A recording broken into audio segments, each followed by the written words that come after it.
Hello, welcome.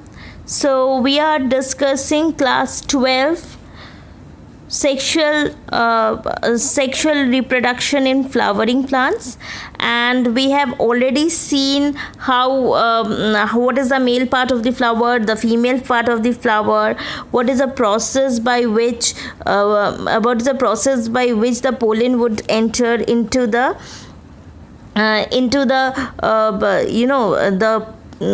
micropyle end of the ovary, and how they are going to act. Now then, coming to pollination. So what is pollination? Pollination is nothing but it is a transfer of pollen grains to the stigma of a pistil. Okay, so it is transfer of pollen grains, that is from the anther to the stigma of a pistil. So this process is known as pollination. Now there are different kinds of pollination. Autogamy, we have geitonogamy, and we have xenogamy. We have autogamy, geitonogamy, and xenogamy. So now first coming to autogamy. What is autogamy? Okay, so autogamy, in this type of flower, pollination is achieved within the same flower. So it is within the same flower. Okay, so there is a flower, so within the same flower, so there is the pollination that is occurring. The pollination is occurring within the same flower, so that is known as autogamy. Okay, so in a normal flower which opens and exposes anther and stigma, complete autogamy is rather rare. So if the stigma is opened, if the anther is opened, then there is a chance of getting cross-pollinated.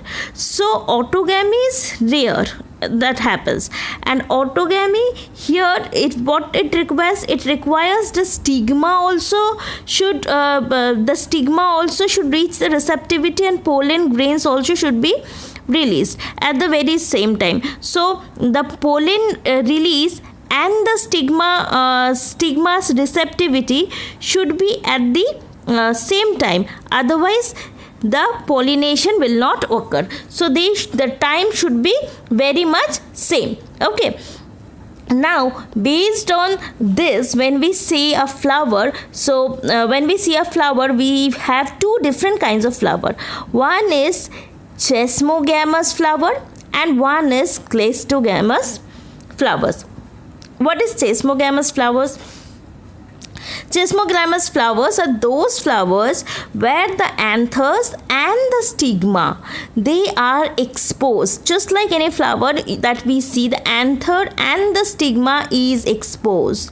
Just like the hibiscus that you see, like oxalis, like commelina. So these are the flowers. So herein you have the exposed anthers, you have this exposed stigma.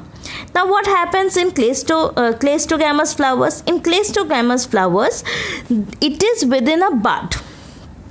So within a bud, the anthers and the stigma will be there. Okay, so what happens when it is closed, when the anthers and stigma is closed, they are very nearby to each other. So at this time, there is complete autogamy that is going to occur.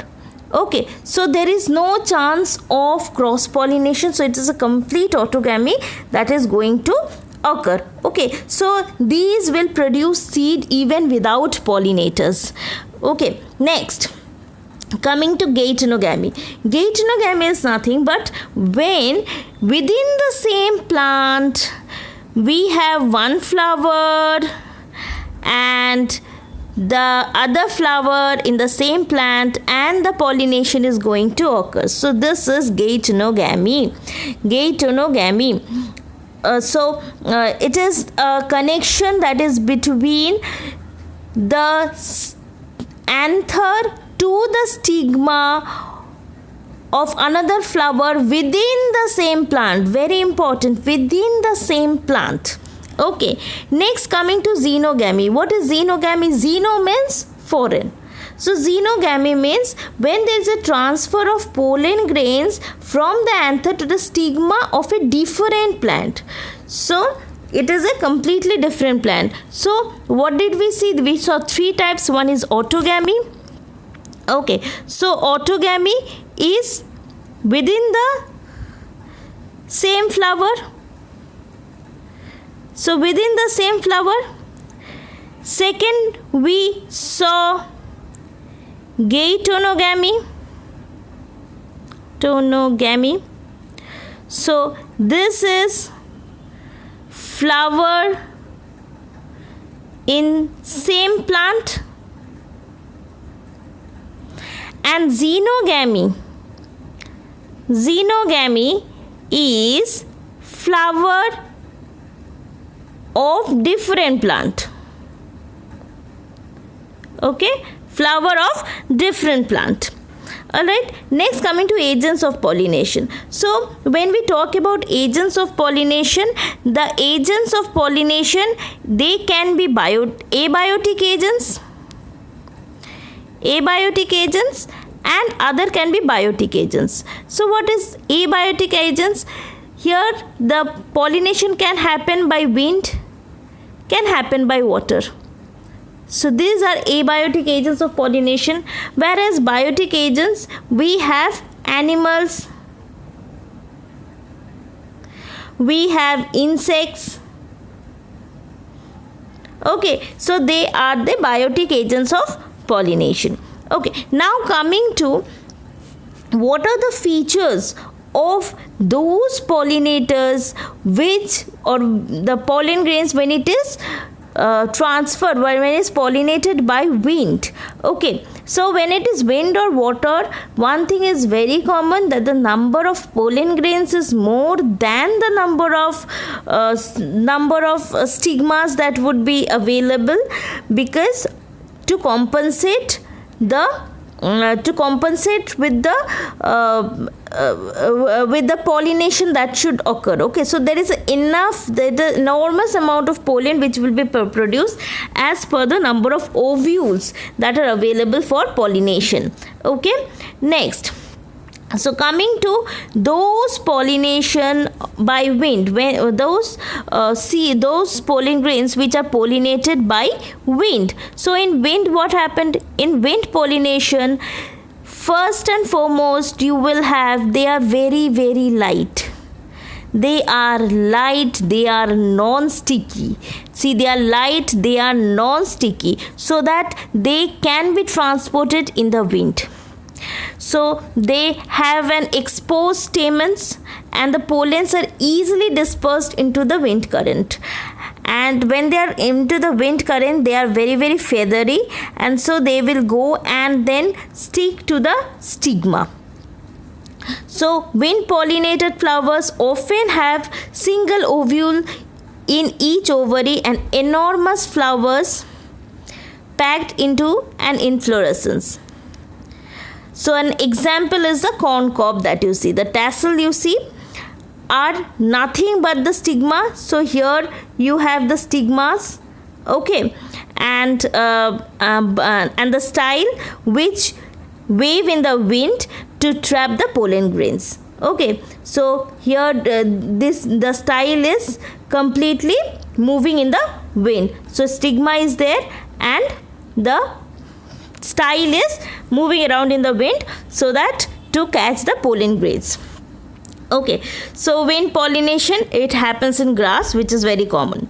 Next, coming to pollination in water, by water. So when pollination is happening by water, how does it occur? So basically in algae or the bryophytes or pteridophytes. So here in all these things, male gametes, they are transported. Okay, so the regular mode of transportation for male gametes among the lower plants such as algae, bryophytes and pteridophytes. So it is believed that for some bryophytes and pteridophytes, the distribution is very limited because of the need for water for transportation. Now what happens in Vallisneria, Hydrilla, okay, this kinds of plant like Zostera. So what happens? So herein we have the male Okay, so we have the female flowers. Okay, the flowers emerge above the level of water. So there is water. Okay, and the female flower is going to emerge at the surface of the water, so above the water level. And in majority the aquatics such as water hyacinth, water lily, the flowers emerge above the level of water and are pollinated by insects or wind, as in most of the land. In Vallisneria, what happens? Female will reach the surface of the water by a long stalk, and the male will be releasing pollens. So will be releasing pollens. This pollen will reach to the surface of water. They will float and reach the stigma. Okay, so this is how it is getting pollinated. Okay, next. So in another group of water pollinated plants, what is happening? Such as sea grasses, female flowers remain submerged in water and the pollens are released inside the water. Pollen grains in many such species are long ribbon like and they are carried passively inside water, and these pollen grains are protected by a mucous membrane so that it doesn't get spoiled or it doesn't get harmed because of the water that is there. Okay, next, coming to now, majority of the flowering plants, they are pollinated by using animals such as bees, butterflies, wasps, ants, moths and all those things. So herein these are the biotic pollinating agents. So these are the biotic pollinating agents. Even larger animals such as some primates like lemurs, arboreals, rodents, reptiles, they also pollinate. Okay, so majority it is the insect pollinated flowers. So when we have the insect pollinated flowers, how are they? The flower will be large, colorful, very good fragrant, rich nectar will be there, so that the flies, they get attracted towards the flower. Okay, so once the fly comes, because of the odor or because of the color, so the flowers pollinated by flies and beetles, they will secrete some foul odors to attract these animals. So to sustain the animals' visits, the flower have to provide rewards to the animals. So nectar and pollen grains are usual floral rewards. So for harvesting, the rewards from these flowers and animal visitors comes in contact with the anthers and the stigma. So now the body of the animals, they are generally sticky and the pollens will get attached to the surface. And when the animals carry the pollen, they comes in contact with the stigma and it brings about pollination. So in some species, what happen? The floral rewards, that is the the pollen grains, they are in providing safe places to lay eggs, like as you see in the butterfly. Okay. So Amorphous, the flower itself is 6 feet in height. So a similar relationship exists between a species of moth and the plant yucca, where both species, the moth and the plant, cannot complete their life cycle without each other. So the moth deposits its eggs in the locule of the ovary, and the flower in turn gets pollinated by moth. The larva of the moth comes out of the eggs as seeds and starts developing. So those are also there. So they are also pollinating. Next, coming to outbreeding devices. Outbreeding devices are what? Majority of flowering plants, they are hermaphrodite flowers, and the pollen grains are likely to come in contact with the stigma of the same flower. Now what happens? Because of continued self-pollination, there is inbreeding depression. So there is inbreeding depression. So there might be a disease that might keep on going. There might be some loss of some particular variety. So all those things are happening. So there is a inbreeding depression. So flowering plants have developed many devices to discourage self-pollination. So how they are discouraging self-pollination? So in some species, what is happening? The pollen release and the stigma receptivity, they are not synchronized. One is in most of the flowers, or in some species of the flowers, the pollen release and the stigma receptivity, they are not synchronized. They do not happen at the same time. Okay, now either the pollen grains is released earlier to the stigma receptivity, or the vice versa is happening. Okay, so that is not allowing the pollination to occur. Okay, self pollination cannot happen. Now in some species, what happens? Okay, another device is to prevent inbreeding by self-incompatibility. So there is another options where self-incompatibility is there. Self-incompatibility means there is a genetic mechanism that prevents self-pollination. So the genetic mechanism itself of the flower is not going to allow it to self-pollinate. Okay, so from fertilizing the ovule by inhibiting the pollen germination or the pollen tube growth in the pistil. Another way is what? Production of unisexual flower. So there is a production of unisexual flower in both male and female flowers. If both male and female flowers are present on the same plant, such as castor, maize, it prevents autogamy but not geitonogamy. So there can be from one stigma to another anther, and one anther to another stigma can occur. So in several species like papaya and all those things, what happens? Both are being avoided. It's neither autogamy occurs, nor geitonogamy will occur. Okay, next important part we have here is pollen pistil interaction.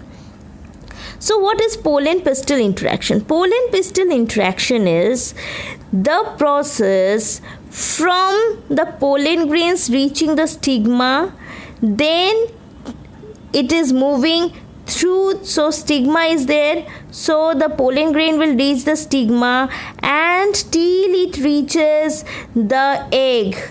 So till it reaches the egg, the whole process is the pollen pistil interaction.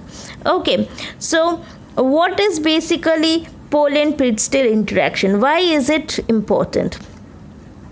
So pollination is not guaranteeing you the transfer of right type of pollen. So there might be a wrong type of pollen species which might land on the stigma.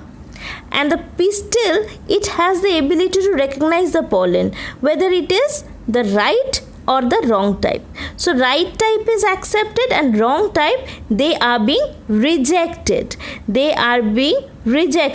Okay, now then it will lead to the fertilization. If the pollen is of wrong type, the pistil will reject the pollen by preventing pollen germination on the stigma or pollen tube growth in the style.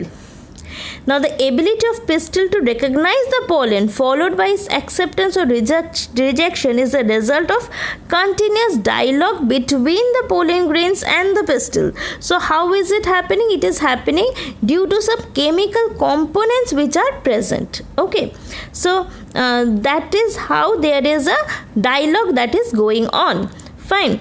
So now the contents of the pollen grain will move into the pollen tube, and the pollen tube to the pollen tube to the tissues of stigma, style, and it will reach the ovary.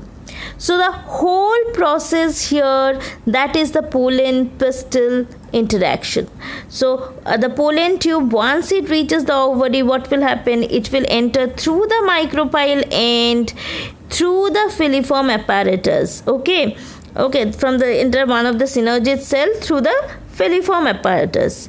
And now we already know that when it is being divided, we have the chalazial end, we have the antipodal cells that was there, and here we have the three cells, which is two are synergids and one is egg cell, and here we have the polar nuclei. So it will enter one of the synergid cells and it will enter through the filiform apparatus. Okay, so all these events form the pollen deposition on the stigma up until pollen tubes enter the ovule and are transferred to the pollen are referred to as pollen pistil interaction. Okay, now next we have, these had been a very good information for the plant breeders.